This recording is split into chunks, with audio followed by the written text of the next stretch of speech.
प्रकाश लोंढे।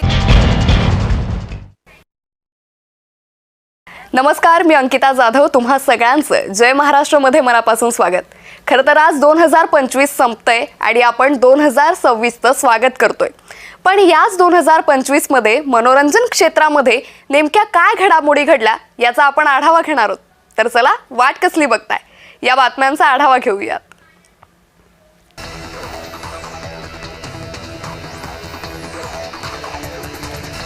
छावा छत्रपती संभाजी महाराजांच्या जीवन प्रवासाच्या इतिहासावर आधारित छावा हा चित्रपट 2025 मधील सर्वात मोठ्या बॉक्स ऑफिस यशांपैकी एक आहे.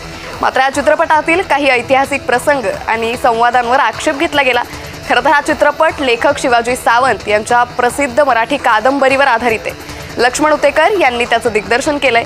शिवाय यामध्ये मुख्य भूमिकेत अभिनेता विकी कौशल आणि त्याच्या सोबतच अभिनेत्री रश्मिका मंदाना, अक्षय खन्ना, दिव्या दत्ता यांच्यासारखे कलाकार आहेत. या चित्रपटानं बॉक्स ऑफिसवर धमाकेदार अशी कमाई केली.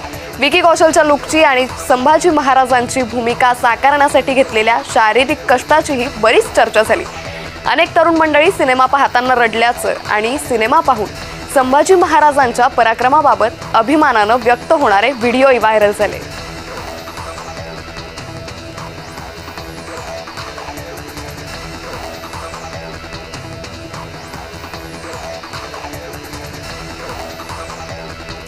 दुसरा सिनेमा आहे सय्यारा. रोमॅन्टिक ड्रामा असलेला सय्यारा चित्रपट विशेषतः त्याच्या गाण्यांमुळे चांगलाच गाजला. टायटल सॉन्ग आणि प्रेमकथा तरुण प्रेक्षकांमध्ये विशेष लोकप्रिय ठरली. सोशल मीडियावर रील्स, कव्हर व्हर्जन आणि हे मोठ्या प्रमाणात व्हायरल झाले. बऱ्याच काळानंतर केवळ प्रेमकथेवर आधारित पटकथा प्रेक्षकांना आवडू शकते हे याच चित्रपटानं दाखवून दिलं. सय्यारा सिनेमानं रिलीजच्या पहिल्याच दिवशी तब्बल 22 कोटींची कमाई केली, ज्यामुळे प्रेक्षक आणि सिनेसृष्टीतल्या जाणकारांनीही आश्चर्य व्यक्त केलं. एकंदरीतच काय तर जेन्झी प्रेक्षकांनी सय्यारा चित्रपटाला जास्त पसंती दिली. दिग्दर्शक मोहित सुरींच्या जवळपास 20 वर्षांच्या कारकिर्दीतला सय्यारा हा सर्वात यशस्वी चित्रपट ठरला.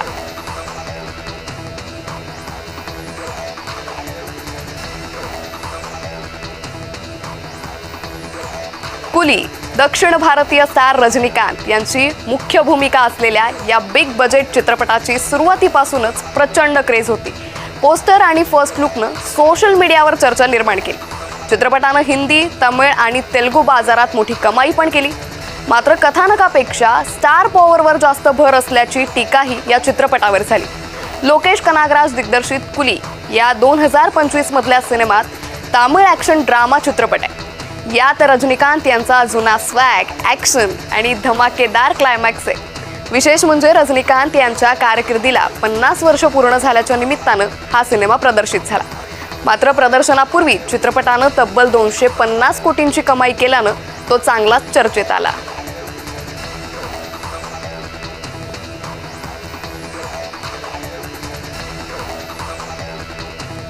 वॉर 2 हा एक ॲक्शन थ्रिलर चित्रपट आहे. ऋतिक रोशन, ज्युनियर NTR, कियारा अडवाणी, आशुतोष राणा, अनिल कपूर या सगळ्यांची भूमिका असलेल्या या सिनेमाची विशेष चर्चा झाली. यशराज फिल्म स्पाय युनिव्हर्समधील हा सिनेमा 2025 मधला सर्वात मोठ्या ॲक्शन चित्रपटांपैकी एक ठरला.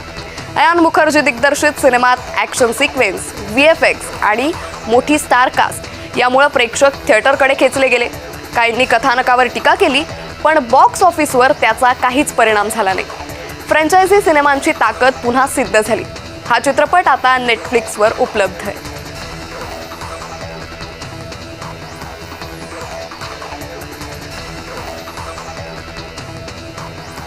दे कॉल हिम ओजी हा एक तेलुगू गँगस्टर ॲक्शन ड्रामा चित्रपट आहे. पवन कल्याण आणि इम्रान हाशमी अभिनीत या चित्रपटामुळे सगळ्यात जेन्झीमध्ये ओजी या शब्दाची विशेष क्रेज यावर्षी निर्माण झाली. हा चित्रपट स्टायलिश मांडणी आणि वेगळ्या नायक प्रतिमेमुळे चांगलाच चर्चेत आला. सोशल मीडियावरही #OG ट्रेंड झाला. कथानकापेक्षा म्युझिक आणि सादरीकरणावर जास्त भर असल्याचंही काही समीक्षकांकडून बोललं गेलं. दे कॉल हिम ओजी हा चित्रपट थिएटरमध्ये हिट ठरल्यानंतर नेटफ्लिक्सवर हिंदी, तामिळ, कन्नड आणि मल्याळम या भाषांमध्येही डब झाला.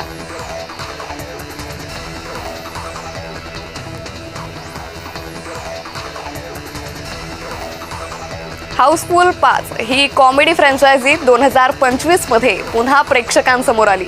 यात अभिनेता अक्षय कुमार, नाना पाटेकर, रितेश देशमुख, अभिषेक बच्चन, जॅकी श्रॉफ, जॅकलिन फर्नांडिस, जॉनी लिव्हर, श्रेयस तळपदे, संजय दत्त आणि त्याबरोबरच बॉबी देओल सारखी तगडी स्टारकास्ट दिसली.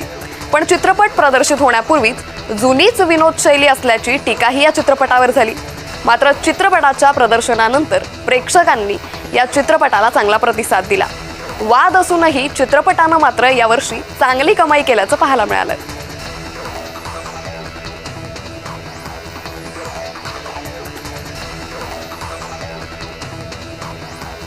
फुले, महात्मा फुले यांच्या जीवनावर आधारित या चित्रपटावर सामाजिक आणि राजकीय पातळीवर मोठी चर्चा झाली.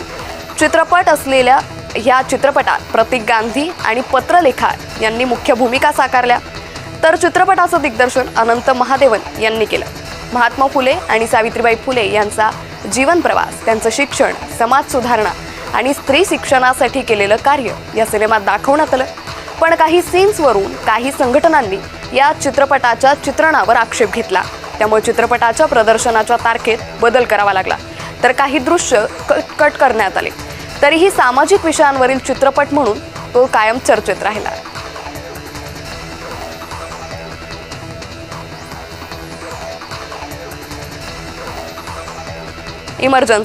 इमर्जन्सी हा कंगना रनौत दिग्दर्शित आणि अभिनीत 1975च्या भारताच्या आणीबाणीवर आधारित एक हिंदी चित्रपट आहे. यात इंदिरा गांधींच्या राजकीय आणि वैयक्तिक आयुष्याचं नाट्यमय चित्रण करण्यात आलंय, ज्यामुळं तो चांगलाच वादात सापडला आणि अखेर नेटफ्लिक्सवर प्रदर्शित झाला.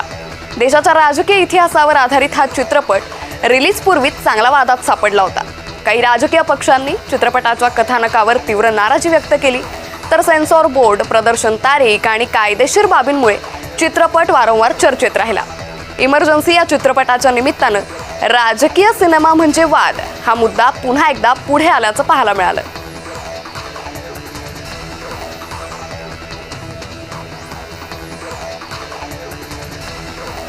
धुरंधर चित्रपटाची घोडदौड अजूनही सुरूच आहे. या चित्रपटानं जगभरातील बॉक्स ऑफिसवर 1000 कोटींचा टप्पा पार केलाय. यामुळे धुरंधर आता सर्वाधिक कमाई केलेल्या पहिल्या 10 भारतीय चित्रपटांच्या यादीत समाविष्टही झालाय. धुरंधरनं आतापर्यंत भारतात जवळपास 750 कोटी तर परदेशात 250 कोटींचा गल्ला जमवलाय. सॅटेलाइट, OTT आणि संगीत हक्क हे सगळं मोजल्यावर एकूण या चित्रपटानं 1400 कोटींच्या जवळ कमाई केली आहे. 5 डिसेंबरला रिलीज झालेला हा चित्रपट 4थ्या आठवड्यातही जोरदार सुरू आहे. धुरंधरमुळे करण जोहर निर्मित तू मेरी मैं तेरा या चित्रपटाला अतिशय थंड ओपनिंगवर समाधान मानावं लागलं. अक्षय खन्ना, रणवीर सिंग, संजय दत्त, अर्जुन रामपाल, आर माधवन, राकेश बेदी, गौरव गेरा आणि सारा अर्जुन यांच्या प्रमुख भूमिका असणारा हा चित्रपट प्रेक्षकांच्या चांगलाच पसंतीस पडलाय. तर 5 डिसेंबरला प्रदर्शित झालेल्या धुरंधर या चित्रपटाची अजूनही सोशल मीडियावर मोठी क्रेज असल्याचं पाहायला मिळतंय. नवे ट्रेंड या चित्रपटाचे व्हायरल होताना दिसून येत आहे. ह्याच धुरंधरनं नेमकी किती कमाई केली आहे त्यावर एक नजर टाकूयात. पहिल्या आठवड्यात 218 कोटी, दुसरा आठवडा 261.50 कोटी, तिसरा आठवडा 189.30 कोटी. तर भारतातील एकूण कमाई ही मोठी दिसते. परदेशातील कमाई 220 कोटी, नेटफ्लिक्सवर 285 कोटी, सॅटेलाइट TV हक्क 92 कोटी, संगीताचे हक्क 55 कोटी. तर एकूण 1381 कोटी ही आतापर्यंतची धुरंधरची छप्परतोड कमाई आहे. तर आतापर्यंतचे सर्वाधिक कमाईचे चित्रपट नेमके कोणते होते तेही पाहूयात. क्रमांक 1 दंगल, ज्याची कमाई होती 2200 कोटी, बाहुबली 2 1810 कोटी, पुष्पा 2 ज्याची कमाई होती 1750 कोटी, RRR ज्याची कमाई होती 1387 कोटी, KGF 2 ज्याची कमाई होती 1250 कोटी, तर जवान ज्याची कमाई आहे 1148 कोटी, पठाण 1050 कोटी, तर कल्की 2898 AD याची कमाई होती 1100 कोटी, धुरंधर ज्याची कमाई आतापर्यंतची आहे 1003 कोटी, तर ॲनिमल या चित्रपटाची कमाई आहे 917 कोटी. तर धुरंधरचं बॉक्स ऑफिस कलेक्शन पाहिल्यावर त्याच्या घवघवीत यशामागे नेमकी कारणं काय ते सुद्धा पाहूयात. सत्य घटनांचा आधार घेत त्यात कलात्मक स्वातंत्र्य घेत उत्तम कथानक रचलं.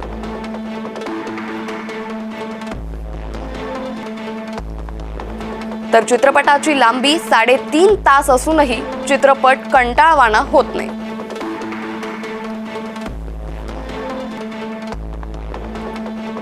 नाट्य, ऍक्शन आणि मार्मिक संवादाचं योग्य मिश्रण या चित्रपटात पाहायला मिळतं.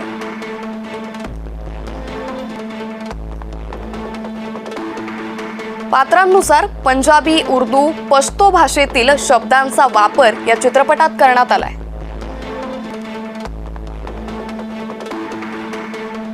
अभिनेत्यांसह अन्य कलाकारांची अचूक निवड या चित्रपटात करण्यात आली आहे.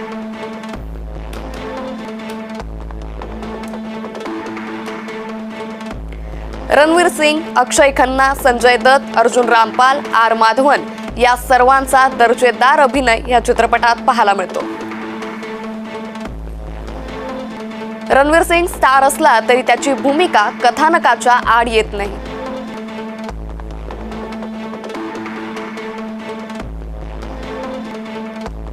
संबंध चित्रपटावर दिग्दर्शक आदित्य धरची मजबूत पकड असल्याचं या चित्रपटातून दिसून येतं. संगीत आणि पार्श्वसंगीत प्रेक्षकांना चांगलंच भावलंय.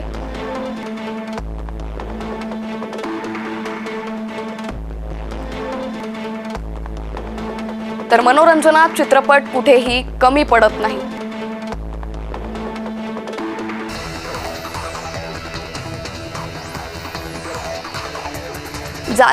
जारण सिनेमाची घोषणा झाल्यानंतर शीर्षकाबरोबर सगळ्यात जास्त चर्चा या मुख्य भूमिका असलेल्या अनिता दातेंच्या लुकची झाली.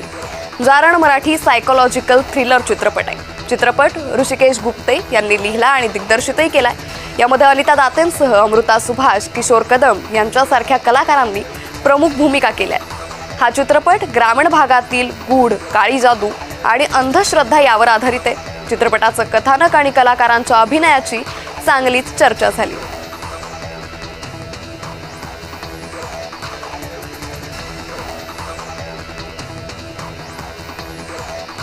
पुन्हा शिवाजीराजे भोसले हा सिनेमा सामाजिक प्रश्नांवर भाष्य करतोय. सिनेमा शेतकऱ्यांच्या संघर्षावर आधारित आहे. महेश मांजरेकर यांनी दिग्दर्शित केलेल्या या चित्रपटात सिद्धार्थ बोडके यांनी शिवाजी महाराजांची भूमिका केली आहे. हा चित्रपट इतिहासातील पुन्हा येणाऱ्या छत्रपती शिवाजी महाराजांच्या संकल्पनेवर आधारित आहे. प्रेक्षकांना ग्रामीण वास्तवाची जाणीव करून देणारा आणि सामाजिक प्रश्नांवर भाष्य करणारा हा चित्रपट आहे.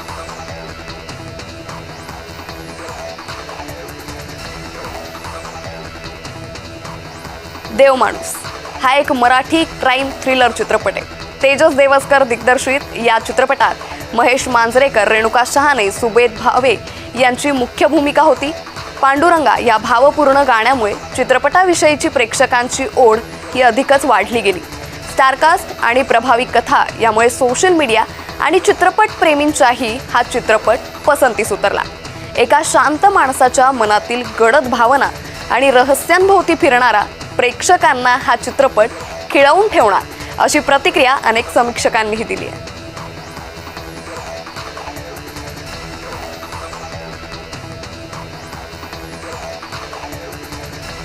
आरपार हा मराठी रोमॅन्टिक ड्रामा चित्रपट आहे. यात अभिनेता ललित प्रभाकर आणि ऋता दुर्गुळे हे मुख्य भूमिकेत दिसतात. हा चित्रपट अमर आणि प्राचीच्या प्रेमकथेतील चढ उतार, आधुनिक नात्यांमधील असुरक्षितता आणि संघर्षावर आधारित हा चित्रपट आहे. याचं दिग्दर्शन गौरव पत्की यांनी केलंय. तर या सिनेमाला प्रेक्षकांचाही चांगला प्रतिसाद मिळाला. विशेष म्हणजे तरुण पिढीला हा चित्रपट जास्त भावल्याचं पाहायला मिळालं.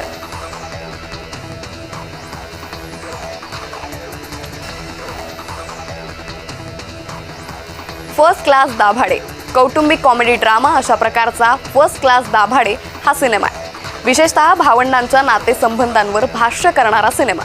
हेमंत ढोमे यांनी याचं दिग्दर्शन केलंय. तर अभिनेता अमेय वाघ, सिद्धार्थ चांदेकर, क्षितिज जोग, निवेदिता सराफ हे या चित्रपटात मुख्य कलाकार आहेत. फॅमिली ड्रामा म्हणून चित्रपट सादर करूनही प्रेक्षकांनी या चित्रपटाला सुमार प्रतिसाद दिला. काही विनोद आणि संवाद टाळले तर अधिक चांगलं झालं असतं असं अनेकांचं मतही होतं.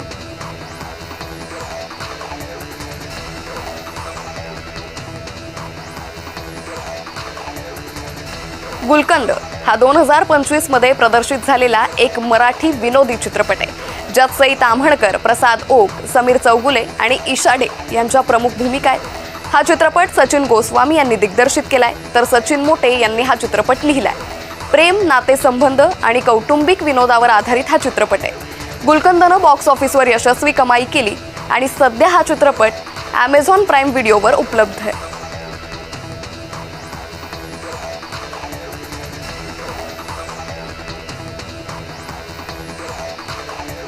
आता थांबायचं नाही हा 2025 मध्ये प्रदर्शित झालेला एक प्रेरणादायी चित्रपट आहे, जो मुंबई महानगरपालिकेतील चतुर्थ श्रेणी कर्मचाऱ्यांच्या जीवनातील संघर्ष, जिद्द आणि शिक्षणातून मिळणाऱ्या आत्मविकासावर आधारित आहे. यामध्ये भरत जाधव, सिद्धार्थ जाधव, आशुतोष गोवारीकर, प्राजक्ता हनमघर, ओम भूतकर आणि रोहिणी हट्टंगडी यासारखे कलाकार आहेत आणि त्याला प्रेक्षकांकडूनही चांगलाच प्रतिसाद मिळाला. खऱ्या कहाणीवर आधारित सिनेमा असल्यानं प्रत्यक्ष ते आयुष्य जगलेले सफाई कामगारही लाईमलाईटमध्ये आले.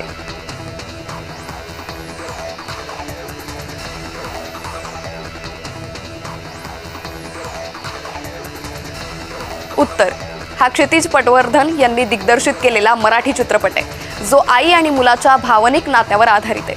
या चित्रपटात रेणुका शहाणे आणि अभिनय बेर्डे यांची मुख्य भूमिका आहे. या चित्रपटाला प्रेक्षकांकडून आणि समीक्षकांकडूनही चांगला प्रतिसाद मिळाला. सोशल मीडियावरही याबद्दल बरीच चर्चा झाली. हिंदीतल्या धुरंधर सारख्या मोठ्या हिंदी चित्रपटांच्या प्रदर्शनादरम्यानही मराठी सिनेमा म्हणून उत्तरनं स्वतःची ओळख निर्माण केल्याचं पाहायला मिळालं.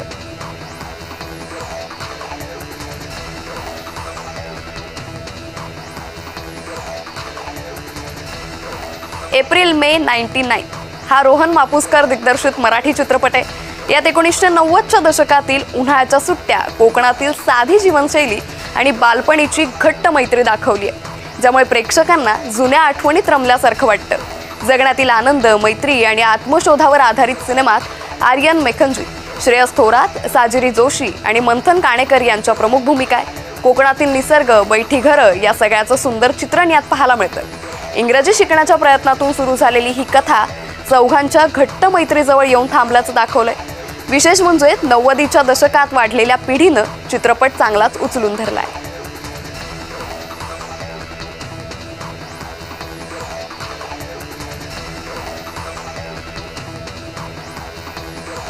दशावतार हा कोकणातील पारंपरिक दशावतार लोककलेवर आधारित चित्रपट आहे. सुबोध खानोलकर यांनी दिग्दर्शित केलेल्या या चित्रपटात ज्येष्ठ अभिनेते दिलीप प्रभावळकर यांनी एका वृद्ध दशावतार कलाकाराची भूमिका साकारली. हा चित्रपट कोकणी संस्कृती, लोकसंगीत, त्याचबरोबर परंपरा आणि श्रद्धा यांचं मिश्रण आहे. कांतारासारख्या चित्रपटाशी तुलना या चित्रपटाची केली गेली.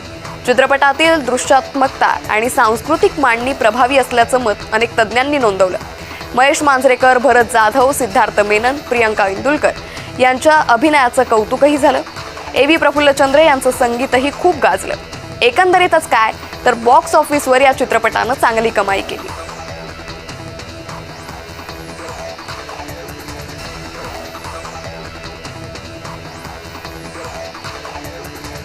अभिनेत्री समंथानं द फॅमिली मॅन फेम प्रसिद्ध दिग्दर्शक राज निधिमोरू याच्यासोबत अलीकडेच लग्नगाठ बांधली. अभिनेता नागा चैतन्य सोबत घटस्फोटाच्या 4 वर्षांनंतर समंथानं दुसरं लग्न केलं. समंथानं अगदी मोजक्या पाहुण्यांच्या उपस्थितीत गुपचूप लग्न उरकलं आणि चाहत्यांना मोठा धक्का दिला. त्याआधीच 2024 मध्ये अभिनेता नागा चैतन्यनं अभिनेत्री शोभिता धुलीपाला सोबत विवाह केला होता. आता हे दोघं लवकरच गुड न्यूज देणार अशी चर्चा रंगली आहे. शोभिताच्या प्रेग्नन्सीच्या चर्चांना सध्या चांगलंच उधाण आलंय.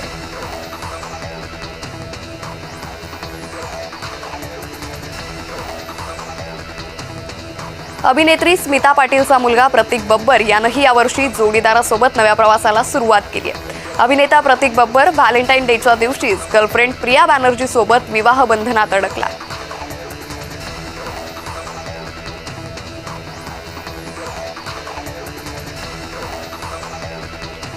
यूट्यूबर म्हणून करिअर सुरू करणारी अभिनेत्री प्राजक्ता कोळी हिनं यावर्षी आयुष्यातील महत्त्वाचं पाऊल उचललं. प्राजक्ता कोळी आणि विशाल खनाल यांचा यावर्षी शाही विवाह सोहळा पार पडला। या लग्नामध्ये हिंदू संस्कृती आणि नेपाळी परंपरांचा संगम हा पाहायला मिळाला।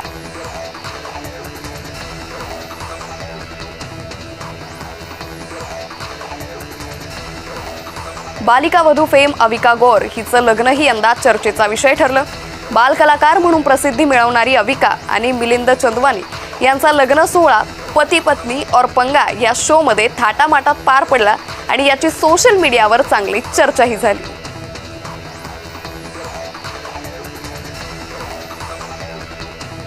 बॉलिवूड गायक अरमान मलिकही जानेवारी महिन्यात बोहल्यावर चढला। अरमान मलिकनं गर्लफ्रेंड आशना श्रॉफ सोबत 2 जानेवारी 2025 मध्ये लग्नघाट बांधली। या जोडप्याच्या लग्नाचे फोटो सोशल मीडियावर तुफान व्हायरलही झाले होते। आशना श्रॉफ इन्फ्लुएन्सर असून तिचे सोशल मीडियावर लाखो चाहते आहेत।